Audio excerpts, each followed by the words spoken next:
Edible flowers are not just pretty, they are delicious too, nutritious, and add a unique touch to your meals.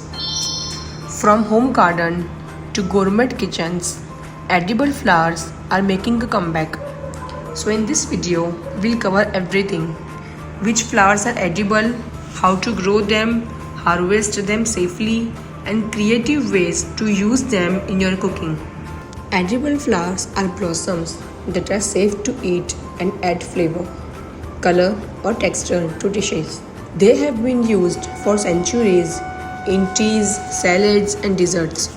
Some taste sweet, others peppery, citrusy, or even spicy. But here's the golden rule, not all flowers are edible. Always identify your plant before eating it. Now we will see what are the safe and unsafe flowers. So here are some popular edible flowers. Pansies and violas.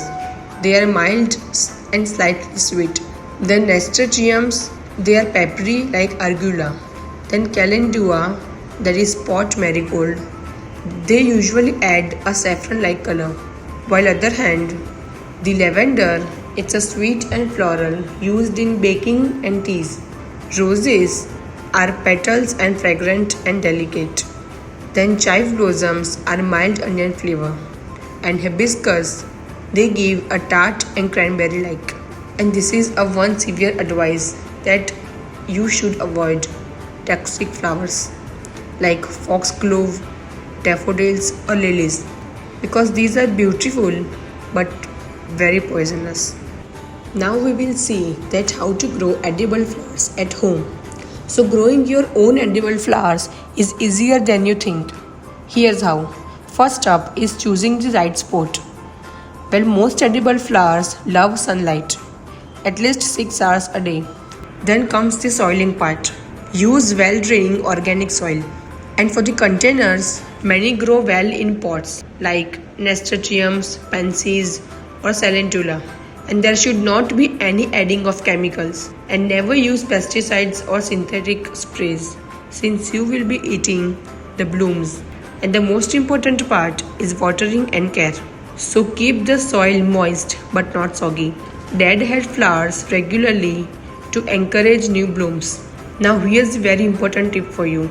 Start with easy varieties like nasturtiums, pansies and marigolds as they grow quickly and have low maintenance.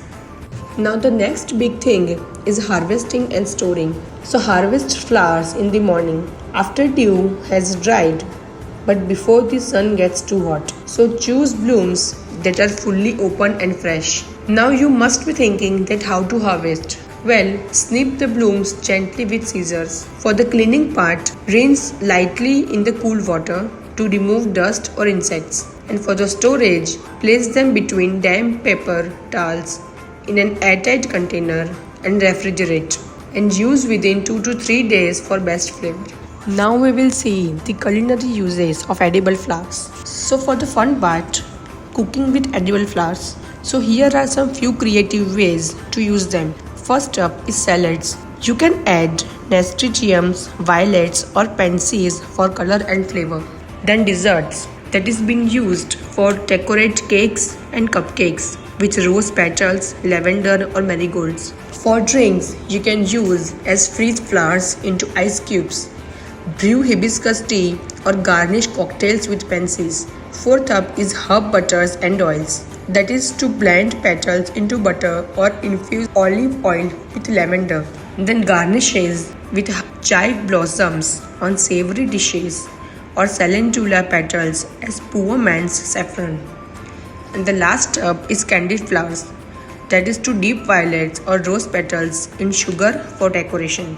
For the flavor guide, there are way many than you can think.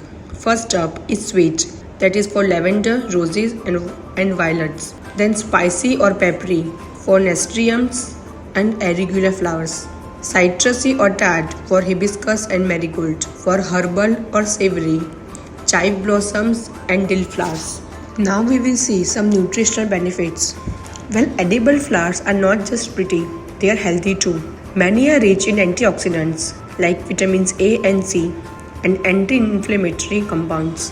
For example, hibiscus can lower blood pressure, while calendula has skin healing properties. Adding flowers to your meals gives you both flavor and wellness benefits. And for the cultural and historical uses, cultures around the world have long used edible flowers. Like in India, rose petals and marigolds are used in sweets and teas.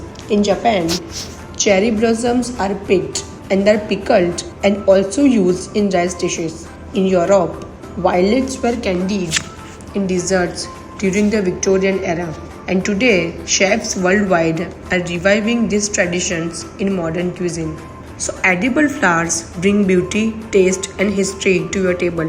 Whether you are a gardener, foodie, or chef, mastering the art of edible flowers is about creativity, care, and safety. So, which edible flower will you try first? Nasturtiums, lavender, or maybe roses? Comment below and let's grow this edible garden community together. And don't forget to like, subscribe, and share this with your foodie friends.